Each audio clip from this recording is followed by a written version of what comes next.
জুতোটা ফেলাবো কি নতুন জামা পরেই? আগে না ও তখনও এটা করবে তাই তো? তাহলে এখন খুলে পুরোতে জামা পরবো? ওই যে দেখো ভাই দেখো আবার ঝগড়া লেগে গেছে, দেখতে পাচ্ছ আবার ঝগড়া লেগে গেছে। মানে আমি তো ব্যাপারটা বুঝতে পারছি না কি রিল শ্যুট হবে, মানে কিরকম রিলসটা শ্যুট হবে একটু বলো দেখি, বলো দেখি। ও মানে ওই যে সেই ট্রেন্ডিংটা যখন এখন যে ট্রেন্ডিং চলতে এসে এরকম করে জুতোটা এরকম করে ফেলাবে ওরকম করে ট্রেন্ডিংটা হয়েছে, ওটা একটা শ্যুট হয়েছে ঠিক আছে। আর একটা ভালো করে করবো বলে বলতেছি, উনি ব্যাপারটা বুঝতে পারছেন। হ্যাঁ ভালো করে করবো। একটা ভালো করে করো, তোমার জুতোটা ফেলাচ্ছ বুঝতে পারছি নি, ওটা সে জুতোটা এসতেছে নি তো, মানে ও জুতোটা তো পরে নিয়ে আসবে, কিন্তু এখন যেটা দিচ্ছ সেই মতন ভালো করে করলে তাহলে বুঝতে পারবো। আরেকটা নাও, আরেকটা নাও।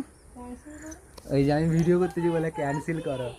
হ্যাঁ বলে দিয়েছি এসতেছে। আজকে হচ্ছে পক্ষীর আজকে রেখে দিয়ে যাবো হচ্ছে কুটুম বাড়ি, ঠিক আছে। আজকে হচ্ছে টোটোই করে 4 জন যাবো, যে শেষটা রেডি কি নিয়ে বেরিয়ে পড়ছে, জুতো এখনও শেষটা পরেনি, ঠিক আছে। চলো, প্রচণ্ড রোদ। ভিডিও যদি ভালো লাগে লাইক কমেন্ট শেয়ার করে দিও। আর এই যে পেছনে লজ্জাবতী, নাইস।